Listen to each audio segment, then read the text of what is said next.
षष्ठाध्यायी जगन्माता यस्य चित्तात् समुत्थिता वेदानामुपकाराय तस्मै पाणिनये नमः।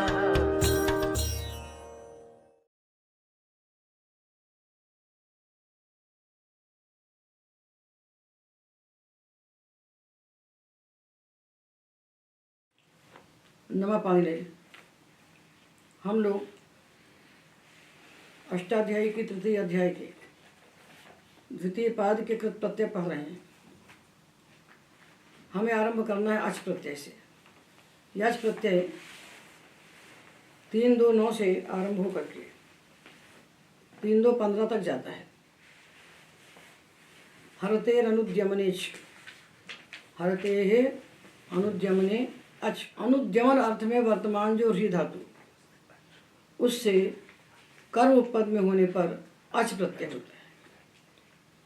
तो कर्म पद में होने पर सामान्य प्रत्यय हुआ अण, औत्सर्गिक, तो उस अण का यह अपवाद हो गया। उद्यमन यानी उठाना, उठाना, तो उद्यमन अर्थ होगा तो अच नहीं होगा। उद्यमन अर्थ होगा तो अच नहीं होगा, तो क्या हो जाएगा? अण हो जाएगा। उद्यमन अर्थ नहीं होगा तो अच प्रत्यय होगा। उद्यमन होने पर सामान्य प्रत्यय अण होगा। अब इतनी सूक्ष्मता से अर्थ बताए जा रहे हैं शब्दों के, जो हमारे वाक व्यवहार में, लोक व्यवहार प्रयुक्त थे। इतने एक एक प्रयोग को पढ़ करके आप निर्णय कर सकते हैं कि ये भाषा की कितनी सूक्ष्मता इसके भीतर है। ये भाषा जन जन में बोली जाती थी, तो अंग्रेज आकर बता गए कि संस्कृत कहीं बोली नहीं जाती थी। आज पूरी दुनिया का अवलोकन कर लीजिए, देख लीजिए, संसार में कोई ऐसी भाषा होती है जो बोली न जाए, भाषा हो। भाषणात् भाषा भवती, बोलने से तो भाषा होती है। भाषा थी वो बोली नहीं जाती थी। इस प्रकार की भ्रांतियाँ फैलाकर संस्कृत के लिए गए हैं। इन सब भ्रांतियों का निराकरण होना चाहिए। आज देश की बड़ी भारी समस्या ये है कि देश की बहुसंख्यक जनता संस्कृत जानती नहीं, संस्कृत भी नहीं जानती और संस्कृत के बारे में भी नहीं जानती। इसलिए जो अंग्रेज बता गए हमारी जड़ें उखाड़ने के लिए, उन्हीं को सत्य मान करके हम चल रहे हैं। तो देखिए, री धातु है, उसका तो उठाना है। यदि ऊपर उठाना, जैसे सिर पे भार उठाना, तो अच नहीं होगा, अण होगा। और उद्यमन अर्थ नहीं है और री धातु है, तो अच हो जाएगा। अंशम हरति थी, अंश हरा, अंश को लेने वाला, अपने हिस्से को लेने वाला। रिक्त हरा, रिक्त है दाएं भाग, उत्तराधिकार, पुरखों की संपत्ति में बंटवारा। पुरखों की संपत्ति का जो हिस्सा है रिक्त, पुरखों की संपत्ति में जो हमारा हिस्सा होता है उसको रिक्त कहते हैं। रिक्थम हरति थी, रिक्त हरा, अंशम हरति थी, अंश हरा। तो उसका जो हरण करता है अपने दाएं भाग का, या उद्यमन तो नहीं है ना भाई, उठा तो नहीं रहा है, उसको मिल रहा है हिस्सा, तो अनुद्यमन अर्थ है, तो अच हो गया।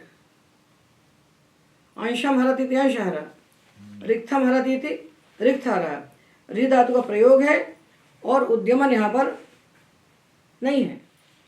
और यदि उद्यमन होगा तो भारम हरति थी, भार हार, जो भार को उठाएगा तो ऐसे उठाना पड़ेगा उसको हाथ से, उद्यमन होगा। तो भारम हरति थी, भार हार, अनुद्यमने थी किम, भार हार, भारम हरति थी, भार हार, और अंशम हरति थी, अंश हर, रिक्थम हरति थी, रिक्त हर। अच प्रकरणे शक्ति, लांगल, अंकुश, यष्टि, तोमर, घट घटी, धनुष्यु, ग्रहेर उपसंख्यानम। अच के प्रकरण में शक्ति, लांगल इत्यादि उपपद में होने पर ग्रह धातु से अच प्रत्यय होता है। तो शक्तिम गृह्णाति इति शक्तिग्रह, लांगलम गृह्णाति इति लांगलग्रह, अंकुशम गृह्णाति इति अंकुशग्रह, यष्टिम गृह्णाति यष्टिग्रह, तोमरम गृह्णाति तोमरग्रह, घटम गृह्णाति घटग्रह, घटीग्रह, धनुर्ग्रह, धनु गृह्णाति धनुर्ग्रह। धनु शब्द सकारांत है, तो रुत हो जाएगा उसको। अच प्रत्यय किस अर्थ में हुआ? कर्ता अर्थ में। अनुद्यमन अर्थ में वर्तमान जो री धातु, उससे कर्म पद में होने पर कर्ता अर्थ में अच प्रत्यय होता है, ऐसा अर्थ करना चाहिए। इसलिए कर्ता रिक्त हमने पहले बता दिया, अर्थ पहले बता दिया। सूत्र के साथ अर्थ को अपने आप ले लीजिए। कर्ता रिक्त समय लगता चला जाएगा, जब कोई विशेष आएगा तो कर्ता रिक्त को बाधेगा, नहीं बाधेगा तो कर्ता रिक्त बोलते जाइए। सूत्रे दधारी अर्थे, सूत्रे सप्तमी है तो क्या बोलेंगे? सूत्र शब्द उपपद में होने पर धारयति अर्थ में ग्रह धातु से अच प्रत्यय होता है। सूत्रम धारयति इति सूत्र ग्रह। सूत्रम धारयति, धारयति अर्थ है तो अच, और धारयति नहीं है तो कर्मण्य। सूत्रम ग्रहणाति इति सूत्र ग्राह। जितने शब्द स्वार्थिक में कहे हैं इनसे अच और बाकी से सामान्य प्रत्यय औ। तो सूत्र पद में होने पर धारणार्थक जो ग्रह धातु, ग्रह ग्रह का मतलब ग्रहणादि नहीं हो, जब ग्रह का तो ग्रहणादि ना हो, धारणार्थक हो। सूत्रम ग्रहणाति या सूत्रम धारयति। जहाँ सूत्रम ग्रहणाति का तो सूत्रम धारयति होगा। तो धार्य अर्थे, धारयति अर्थ वाला जो ग्रह धातु, सूत्र पद में होने पर धारयति अर्थ वाला जो ग्रह धातु, उससे अच प्रत्यय होता है। और धारयति नहीं होगा, ग्रहण करना होगा ग्रह उपादाने, तो अण हो जाएगा। सूत्र ग्रह का अर्थ क्या होता है? सूत्रम धारयति इति सूत्र ग्रह। सूत्रम ग्रहणाति सूत्रम धारयति, उसको सूत्र ग्रह कहेंगे। और जो सूत्रम ग्रहणाति तो सूत्र ग्रह। समझ में आ गया? अर्थ विशेष में प्रत्यय हो रहा है, सामान्य में नहीं हो रहा है। वयसी च, वयसी गम्य माने हरते कर्मण्युपदे अच प्रत्यय भवति कर्तरि। जब वयस गम्य मान हो, अवस्था, तो कर्म उपपद में होने पर री धातु से कर्ता अर्थ में अच प्रत्यय होता है। जिस शब्द को सुन के आपको अवस्था मालूम हो जाए कि कितना बड़ा हो गया, कितने साल का हो गया, कितनी उम्र हो गई, तो कालकृता शरीरावस्था यौवनादिर वयः। अवस्था का मतलब है काल के द्वारा होने वाली शरीर की अवस्था।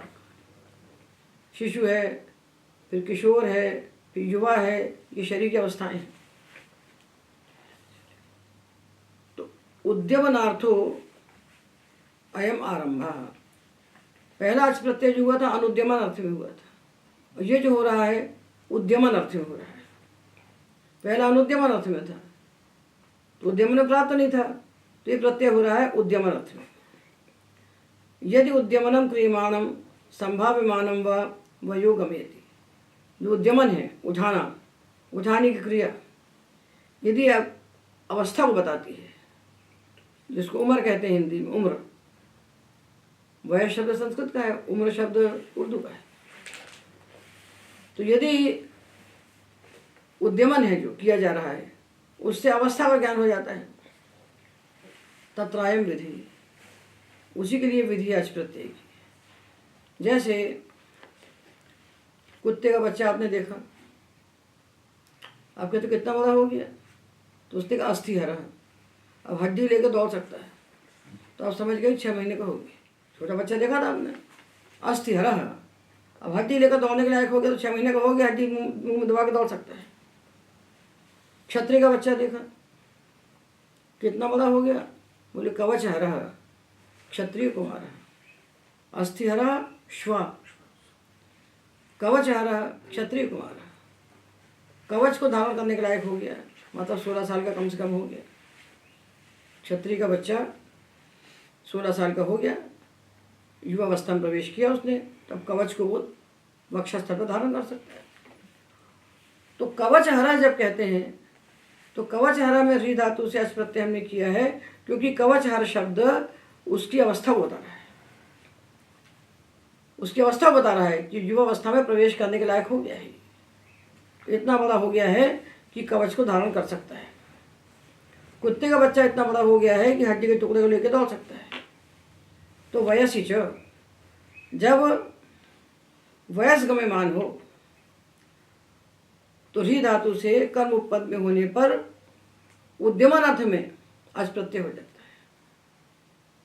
कर्ता अर्थ में जब री धातु उद्यमान अर्थ को कहे तब भी हो जाएगा, क्योंकि इसके पहले हरते अनुद्यमन ने अनुद्यमान अर्थ में अच किया था, ये उद्यमान अर्थ में हो जाएगा। आंगी ताच्छील्य आंग पूर्वाध हरते है कर्मण उपपदे अच प्रत्यय होती ताच्छील्य गमे माने। आंग उपसर्ग पूर्वक जो री धातु, इससे कर्म उपपद में होने पर अच प्रत्यय होता है कर्ता अर्थ में ताच्छील्य गमे माने। ताच्छील्यम किम, ताच्छील्यम तत्स्वभावता, ऐसा करना जिसका स्वभाव है, ऐसा करना जिसका स्वभाव है, जिसकी आदत है ऐसा करने की, जो स्वभाव बताना हो, ताच्छील्य बताना हो तो अच प्रत्यय होगा री धातु से कर्म उपपद में होने पर। तो पुष्पाहर फलाहर क्या अर्थ हुआ? पुष्पाणि आहर्तुम शीलम अस्य, फलानि आहर्तुम शीलम अस्य, फूल लाना जिसका स्वभाव है, फल लाना जिसका स्वभाव है। तो फल और आम री और अच, आम होगा कृत के योग में आम होगा, शस नहीं होगा। इसी प्रकार ऊपर वाले सब में लगा लेना अंशाम हरति, अंश गस री अच, रिक्त गस री अच, अस्थिगस री अच, ऐसा लगाइएगा सब में। अलौकिक विग्रह में नस लगाना और उपद मध्यम से सब जगह समास करते चलना है। वस्तुतः ये जितने भी शब्द हम बता रहे हैं जो उपद रहते हुए धातुओं से प्रत्यय कर रहे हैं, ये सारे शब्द उपद मध्यम के उदाहरण हैं। उपद मध्यम के सब उदाहरण है ये हमने लिखा है समास में कहीं, ये सारे के सारे उसके उदाहरण हैं। और जहाँ प्रादिक पद में होने पर समास होता है, जो प्रत्यय होते हैं कृत प्रत्यय, वो सब प्रादिक उदाहरण है, वो सब गति के उदाहरण है। तो गति और प्रादि और उपपद के सारे उदाहरण यही बैठे हैं तीसरे अध्याय में। तो पुष्पाणि आहर्तुम शीलम अस्य, यह पुष्पाणि आहरत तत्शीलः, पुष्पाणि आहरति तत्शीलः, तत्शीलः, शा को छा होगा षष्ठी, पुष्पाणि आहरति तत्शीलः, फलानि आहरति तत्शीलः। तो पुष्पाद्याहरणे स्वाभाविकी फलानपेक्षा प्रवृत्ति है अस्य, फूल इत्यादि लाने में जिसकी स्वाभाविकी प्रवृत्ति है, मतलब उसके बदले में कुछ अपेक्षा नहीं है उसको कि हम फूल लाए तो हमें कुछ चाहिए, स्वभाव हिला कर देना। तो ताच्छील्य इति किम, भारम आहरति इति भाराहारः, भाराहारः भारम आहरति, तो ये कर्मण्यन हो गया, क्योंकि स्वाभाविक की प्रवृत्ति नहीं है, जिसका स्वभाव नहीं है लाना, उसको आपने नियुक्त किया है लाने के लिए तो ला रहा है।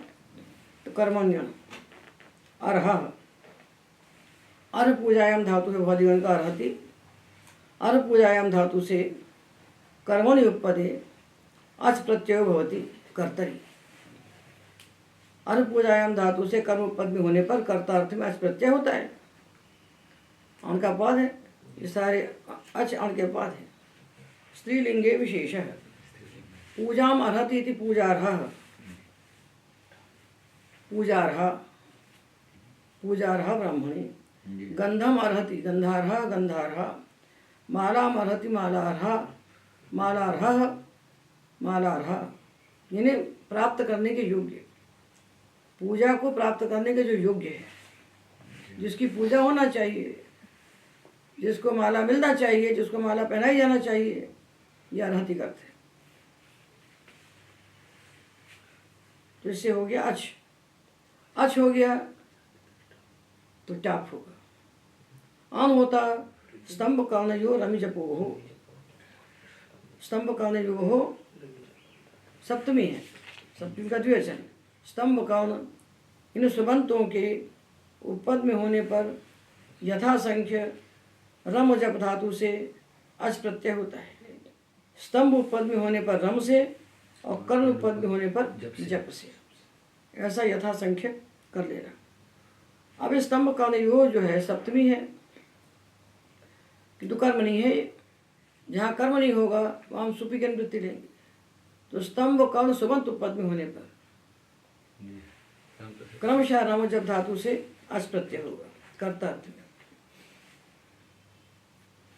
तो रमे रकर्मकत्वात् और जपे शब्द कर्मकत्वात् कर्म न संभवती। क्यों नहीं होगा भाई, कर्म नहीं क्यों नहीं लगाओगे? बोले रम धातु तो कर्मक है।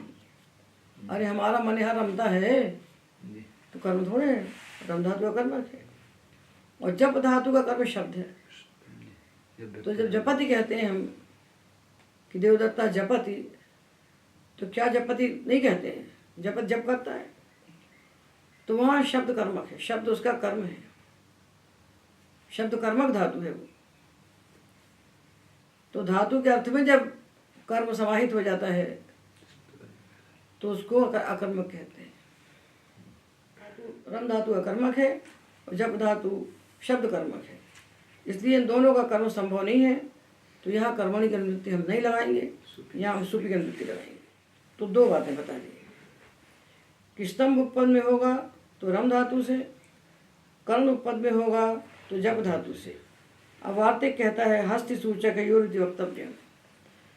अब ये अर्थ निश्चित कर दिया कि स्तंभ उपपद में होने पर रम धातु से अच प्रत्यय होगा यदि उसका अर्थ हाथी होगा तो, और कर्ण उपपद में होने पर जप धातु से अच प्रत्यय होगा यदि उसका अर्थ चुगलखोर होगा तो। सूचक सूचना देने वाला, चुगली करने वाला, सूचना देने वाला है, चुगली करने वाला। तो स्तंभे रमते, स्तंभे रमते, स्तंभे रमः, स्तंभे रमते, स्तंभे रमो हस्ति। घास फूस, घास तिनके इत्यादि में जो पसंद रहता है, हाथी शाकाहारी होता है। घास आदि तिनके के समूह को हम स्तंभ कहते हैं। उसमें जो रमता है उसको कहते हैं स्तंभे रम हाथी। तो स्तंभ उपपद में होने पर, स्तंभ क्या है, अधिकरण हो गया, अधिकरण उसके उपपद में होने पर तो स्तंभ ग्नि, स्तंभ ग्नि रम अच, तो उपपद समास होगा। और सुबो धातु प्रातिपदिकियों से जो जिनका लोक प्राप्त हुआ तो तत्पुरुष एक त्रुटि बहुलम से अलुक हो जाएगा। देखो समास होता है ना उपपद के साथ, तो जब समास होता है तो पूरा जो जिसकी समास संज्ञा की है, पूर्व पद उत्तर पद को मिला करके या पूर्व पद उत्तर प्रातिपदिक को मिला करके उस पूरे की हम पहले प्रातिपदिक संज्ञा करते हैं, फिर सुपो धातु प्रातिपदिकियों से सुप का लुक करते हैं। तो पाणिनि की सूक्ष्मेक्षिका देखिए कि लुक करने वाला सूत्र बैठाते हैं 2-4 में, क्योंकि वहाँ लुक का प्रकरण है। न क्षत्रियार्ष ये तो यू निलुगणियो में लुक है, लुक को बैठाते हैं वहाँ। और 24 सूत्र आते हैं समास में जो अलुक करते हैं, जो मना करते हैं कि सुप का लुक मत करो, वो 24 बैठाते हैं। 6-3-1 से 6-3-24 तक अलुक उत्तर पदे का अधिकार करते हैं। अलुक उत्तर पदे में अलुक का अधिकार करते हैं और वो अलुक चलता है 24 सूत्रों का। तो तत्पुरुष कृति बहुलम आपको मिलेगा 6-3 में, और सुपो धातु प्रातिपदिकों मिलेगा आपको 2-4 में। सूक्ष्म से सूक्ष्म कार्य का वो अलग अलग विभाजन कर देते हैं। इन सबको लाके कौमुदी में गज्जम गज्ज एक साथ घचपच कर दिया तो विद्यार्थी कौमुदी में शब्द बना लेता है, शब्द बना लेता है माथा पचा के, मर के, खप के। पर शब्द बनाने का विज्ञान बिल्कुल नहीं जानता, बिल्कुल नहीं जानता शब्द बना कैसे। एक यहाँ से आया, एक 6वें अध्याय से आया, एक दूसरे अध्याय से आया, दूसरे अध्याय से लुक आया, 6वें अध्याय से लुक आया, 2-4 से लिंग वचन के सूत्र आ गए, और 2-2 से पूर्व निपात पर निपात आ गया। तो पूरे शास्त्र से सूत्र आते हैं करने के लिए, पर कौन कहाँ से आया इसका विज्ञान अष्टाध्यायी की अध्येता को होता है, कौमुदी की अध्येता को होता ही नहीं। वो जिंदगी भर मेहनत करके भी शब्द बनाने के विज्ञान को नहीं जान सकता, शब्द बना लेता है। तो तत्पुरुषे कृति बहुलम ने कहा कि देखो भाई, तत्पुरुष समास है और कृदंत उत्तर पद है, तो बहुल करके सप्तमी का अलुक होगा, तो अलुक हो गया। तो स्तंभे रमः हलदंता सप्तम्या संज्ञायाम, ये हलंत हलदंता सप्तम्या संज्ञायाम सूत्र है 639। ये कहता है हलंत और अदंत से उत्तर जो सप्तमी, उसका अलुक होता है संज्ञा अर्थ में। युधिष्ठिरः युधि तिष्ठति, युद्ध में जो खड़ा रहता है स्थिर, युधिष्ठिरः, तो युधि सप्तमी का एक वचन है ना, युद्ध प्रातिपदिक है, लुक नहीं हो। गविष्ठिरः त्वचि सारः, अदंत हो गए अरण्य तिलका इत्यादि संज्ञा अर्थ में हो गई। और तत्पुरुषे कृति बहुलम कहता है, तत्पुरुष समास में कृदंत उत्तर पद में होने पर सप्तमी का बहुल करके अलुक होता है। बहुलम अलुक, तो कहीं होता है तो कहीं नहीं होता। तो स्तंभे रमते स्तंभे रमा हस्ति, कर्णे जपति कर्णे जपः सूचकः, किन्तु क्वचिन् न भवति। कुरुषु चरति इति कुरुचरः, कुरुचरः मदचरः, यहाँ नहीं भी होता है। तो हस्ति अर्थ में स्तंभे रमा बनेगा और सूचक अर्थ में कर्णे जपः बनेगा। कर्णे जपत इति कर्णे जपत इति कर्णे जप, कान में आके बता गया, कान में आकर के बता गया कर्णे जपः नहीं है। यदि हस्ती अर्थ नहीं है और सूचक अर्थ नहीं है, तब स्तंभे रमते इति स्तंभे रमा नहीं बनेगा। तब क्या बनेगा? तब कुछ नहीं होगा, क्योंकि कर्मण्य तो हो नहीं था, कर्म है ही नहीं, उसे समास ही नहीं होगा। तब बोलते चो स्तंभे रंता, कर्म पद में नहीं है ना, कर्मण्य होगा नहीं, तो क्या होगा? बोलते चो स्तंभे रंता, कर्णे जपिता, कान में आके आपको सूचक भी सूचना देता है, मच्छर भी कान में भन भन करता है आपको, तो कर्णे जपिता मशकः, स्तंभे रंता, कर्णे जपिता, नूल तुच्छ हो जाएगा। नूल का तो तुच्छ का तो जब भी करना, इनमें से कोई उपपद समास नहीं होगा। शमी धातु संज्ञायाम, शमी सप्तमी है, तो शम उपपद में होने पर धातु मात्र से संज्ञा अर्थ में अच प्रत्यय होता है। शंकरोति इति शंकरः, शंभवः, शंवदः, ये बन गए शंकरः शंभवः शंवदः।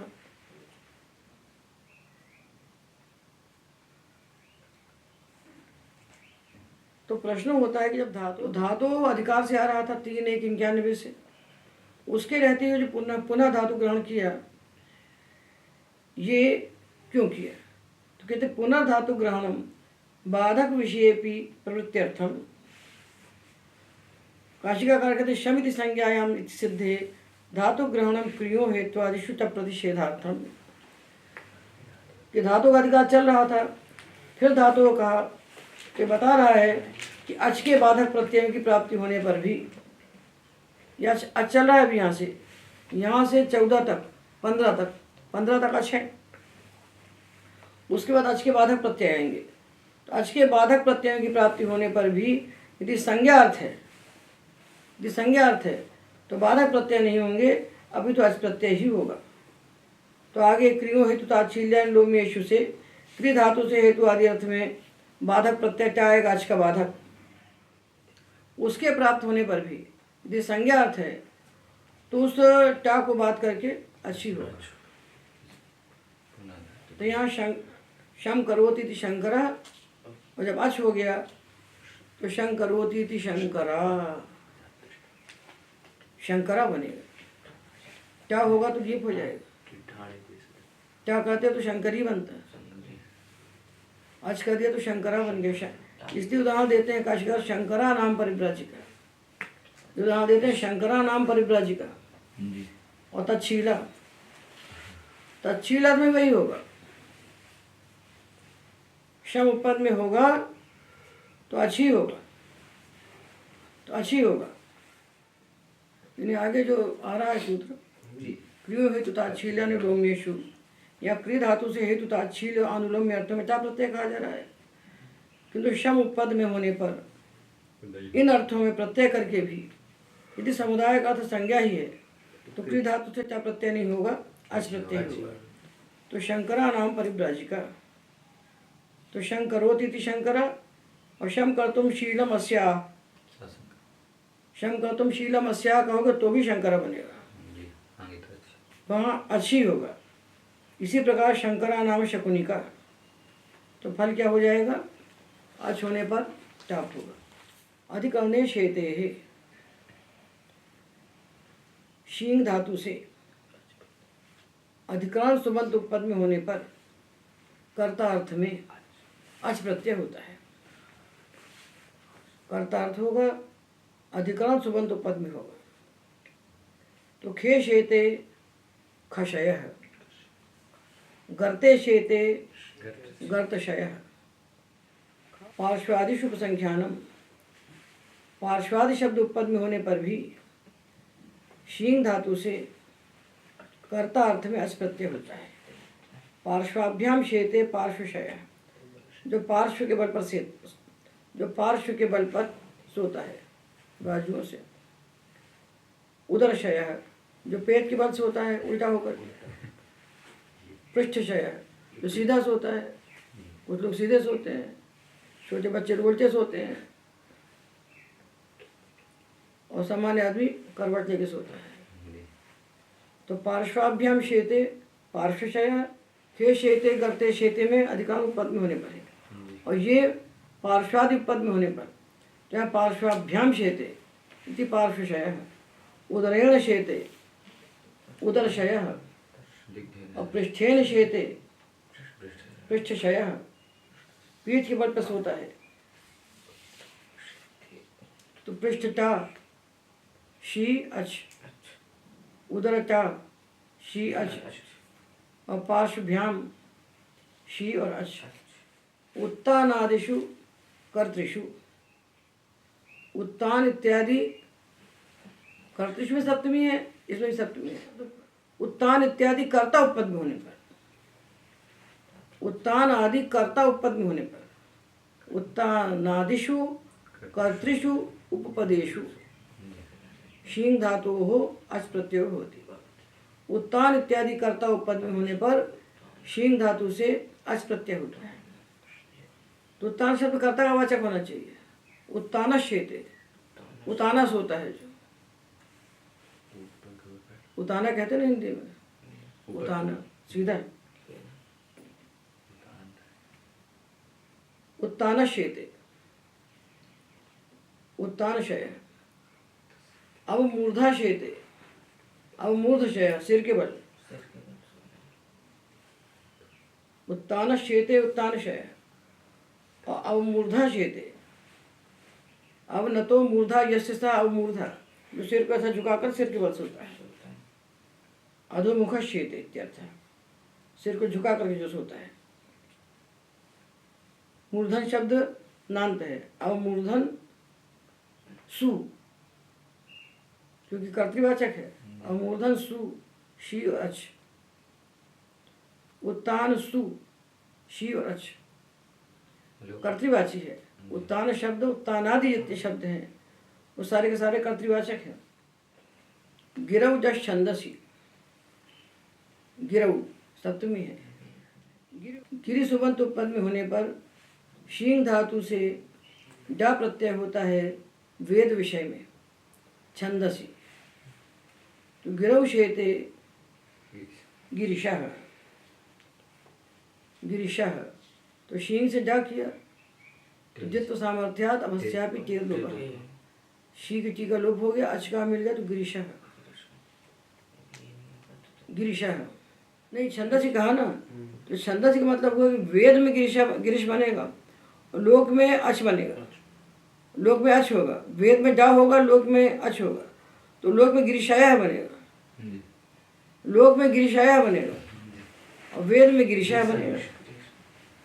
तो जो शंकर जी को गिरीश कहा गया है, ग्रीष्मोपचार प्रत्यहम सासुकेशी, ये जो गिरीश शब्द आता है शिव के लिए, ये कैसे बनाएंगे? तो बोले हम तद्धित का शा प्रत्यय करेंगे गिरी से। गिरी से हम लोमादित्वात् तद्धित का शा प्रत्यय करेंगे।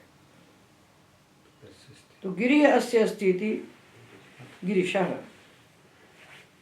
तो वो गिरीश जो बनेगा शिव का वाचक, वो तद्धित प्रत्यय से बनेगा। और लोक में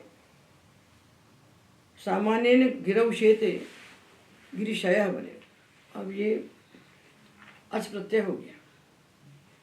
अच प्रत्यय 9 से 15 तक अच प्रत्यय है। अब आरंभ हो रहा है ट प्रत्यय। चरेष्ट अधिकरणे की अनुवृत्ति है।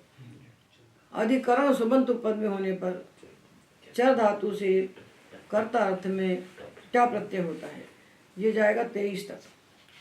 9 से 15 अच और 16 से 23 ट। तो कुरुष चरति इति कुरुचरः। कुरु और सुप चर और ट। मद्रेषु चरति इति मद्रचरः। और चित्वात् गीप हो गया कुरुचरी मद्रचरी।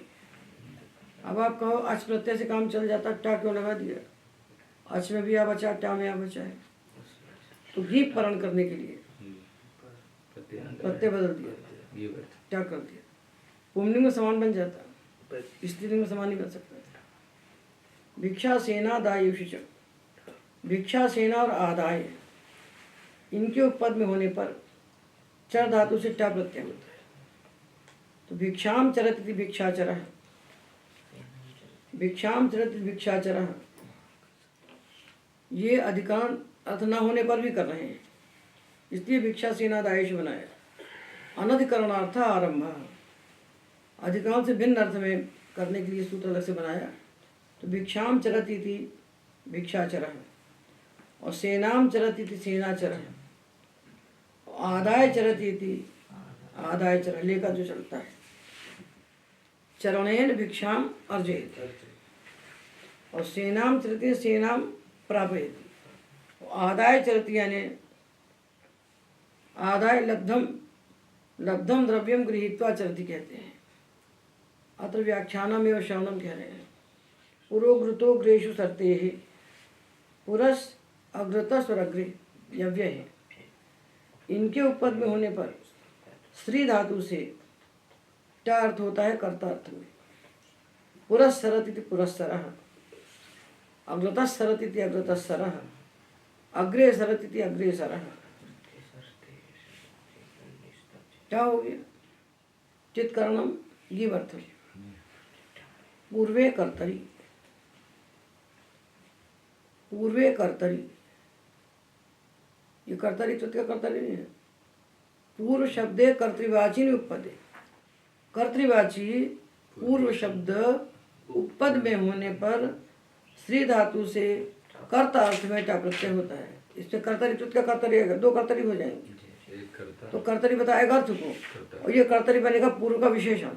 ऐसा पूर्व शब्द जो कर्ता कारक हो उसके उपपद में होने पर टा प्रत्यय होगा।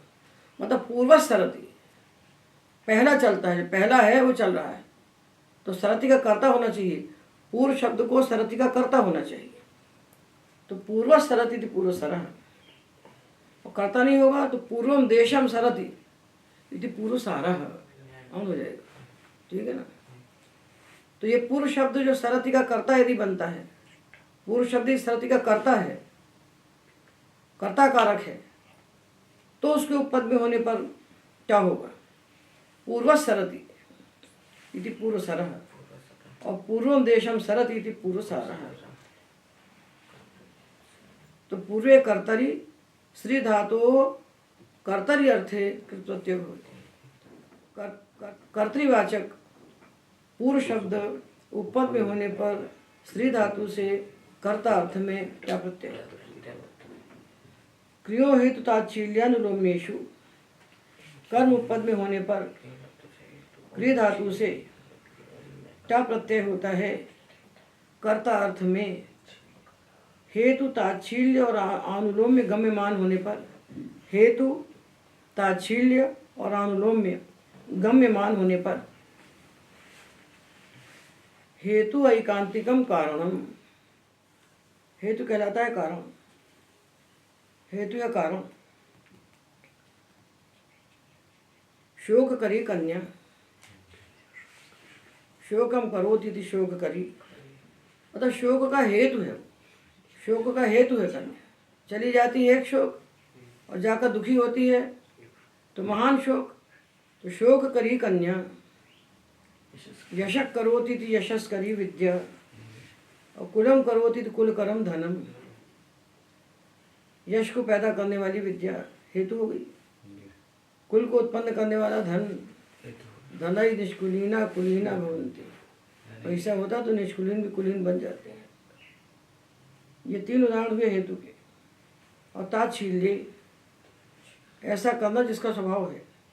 श्राद्ध करह, श्राद्धम कर्तुम शीलमस्य, श्राद्ध करह, अर्थ करह, ये हुआ ताच्छील्य। आनुलोम्य, प्रैष करह, वचन करह, वचनम करोति इति वचन करह, तो प्रैष करह, वचन करह, ये हो गए अनुलोम्य। एतेषु किम, यदि ये अर्थ नहीं है और कृ धातु है तो कुंभम करोति इति कुंभकारः, नगरम करोति इति नगरकारः। तो हेतु ताच्छील्य अनुलोम्य अर्थ यदि है तो कृ धातु से कर्ता अर्थ में क्या प्रत्यय होता है। दिवा विभा निशा प्रभा भास्कारांता नंतादि बहुनांदी किम लिपि लिबि बलि भक्ति कर्तृ चित्र क्षेत्र संख्या जंघा बाभ हर यत्तद धनुररुषु। कर्मणि सुपीति च द्वयम अनुवर्तते। कर्म सुप दोनों की निवृत्ति आएगी, कर्मणि की भी सुपी की भी। यथा योगम संबंधा, जहाँ जिसका संबंध उचित होगा उसको कर लेना। दिवादिश उपदेशु, कि दिवादि शब्द उपपद में होने पर करोते धातु ट प्रत्यय भवति, क्री धातु से ट प्रत्यय होता है। ये जो सूत्र अगला आ रहा है ये क्यों बनाया जा रहा है? क्या प्रत्यय ही कर रहा है तो अहेतु अर्थ में। अभी जो सूत्र पढ़ा हेतु ताच्छील्य अनुलोम में 3 अर्थों में कर रहा है और ये अहेत्वादि अर्थ को बता रहा है, इसलिए अलग से सूत्र बनाया। दिवा शब्दों अधिकरण वचन सुप इत्यस्य विशेषण।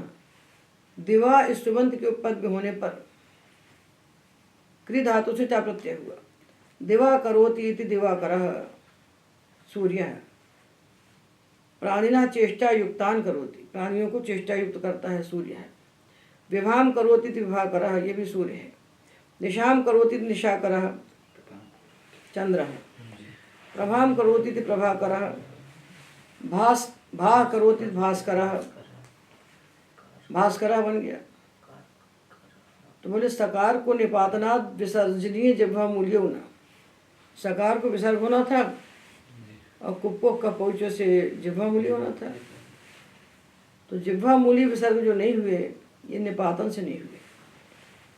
कार करह, अनंत करह, कार करह, अंत करह, अनंत करह, आदि करह, नांदी करह, किंग लिपि करह, लिपि करह, बलि करह, भक्ति करह, कर्तृ करह, चित्र करह, क्षेत्र करह। अब संख्या एक करह, द्विकरह, त्रिकरह। अब जंघा इत्यादि शब्द है। जंघा करह, बाहु करह, अहस करह, धनुष करह, अरुष करह। ये सूत्र पठित सारे शब्द हो गए। ये हेत्वादि अर्थ में न होने के कारण सूत्र को बनाएंगे। किम यत्तत् बहुषु क्रियो अजविधानम, किम यत्तत् बहुपद में होने पर क्रि धातु से अच होता है, ये टा का पद हो जाएगा। किम यत्तत् और बहु उपपद में होने पर क्रि धातु से अच प्रत्यय का विधान होना चाहिए, होना चाहिए। यद्यपि सूत्रकार ने उक्त शब्दों के उपपद में भी टा प्रत्यय किया है। सूत्रकार ने तो किम यत्तत् के उपयोग में किम यत्तत् के उपपद रहते टा, सूत्रकार ने किम यत्तत् के उपपद में रहने पर टा कर दिया है। वार्तिककार कहते हैं इनके उपपद में होने पर टा का बाधक अच होना चाहिए। यथोत्तर मुनि नाम प्रामाण्यम के अनुसार वार्तिक कार का अनुसरण करना चाहिए। यदि अच हो या ट, पुंलिंग में तो कोई अंतर नहीं पड़ेगा। और स्त्रीलिंग में किंकरी यत्करी तत्करी न बन जाए, इसलिए यहाँ पर अच प्रत्यय किया। अब प्रश्न करते हैं, तो यहाँ क्या बनेगा? किंकरा यत्करा तत्करा, किंकरा यत्करा तत्करा बहुकरा, ये बन जाएंगे। आप कहते हैं हेत्वादौ टम बाधित्वा परत्वाद अच, हेत्वाद में टा को बाध का परत्वाद अच हो गया है। हेतु ताच्छील्य अनुलोम में अर्थ द्योत्य होने पर भी सूत्र की अपेक्षा वार्तिक के पर होने के कारण टा प्रत्यय को बाध कर अच प्रत्यय हो जाएगा। तो बोले किंकरी कैसे बनता है? किंकरी शब्द बनता है, कैसे बनता है? बोले पुंयोगात गीश होता है। किम करोति थी किंकरा, और किंकर से स्त्री किंकरी, किंकर की जो स्त्री है पत्नी वो किंकरी है। तो पुंयोग होने पर किंकर से स्त्री किंकरी बन जाएगा। तो पुंयोगादाक्षायाम से वहाँ गीश हो जाएगा। तो किंकरी को देखकर ये नहीं समझना चाहिए कि क्या हुआ है। किंकरी को देखकर क्या मत समझिए, होगा अच और पुंयोग से गीश हो जाएगा। टिड्ढाण ऐसे गीत नहीं होगा, टिड्ढाण से गीत नहीं होगा, पुंयोग से गीश हो जाएगा। कर्मणि भ्रतम, कर्मणि का मतलब कर्म नहीं है, कर्म शब्द कारमा यानी पूर्वी, कर्मणि स्वरूप ग्रहण, कर्म कारक नहीं समझना। कर्म शब्द उपपद में होने पर तो कर्मवाची क्रिया धातु उससे टा प्रत्यय होता है। भृतव गमे मान आया, भृत यानी वेतन, वेतन गमे मान होता है। तो भृतिर्वेदनम, भृतिर्वेतनम, भृत यानी वेतन। तो कर्म करोति इति कर्म करः, जो वेतन लेके काम करता है वो कर्म करः, भृत का इत्यर्थ। और जो बिना वेतन लिए काम करता है वो कर्म कारः, कर्म करोति इति कर्म कारः, वो कर्मण्यण हो जाएगा। और जब धृति गम्यमान है, वेतन गम्यमान है, तब कर्म पद में होने पर धातु से टा प्रत्यय होगा। तो कर्म करा कर्म करी बनेगा, कर्म करा कर्म करी। और जो बिना वेतन के काम करता है वो कर्म कारः। न शब्द श्लोक कलह गाथा वैर चाटु सूत्र मंत्र पदेशु, ये शब्द श्लोक इत्यादि शब्द उपपद में होने पर क्रिया धातु से टा प्रत्यय नहीं होता है। तो क्रिया हेतु ताच्छील्यानुलोमेषु से प्राप्त था, उसका निषेध है। शब्दम करोति इति शब्दकारः, श्लोकम करोति श्लोककारः, कलाकारः गाथाकारः वैरकारः चाटुकारः सूत्रकारः मंत्रकारः पदकारः।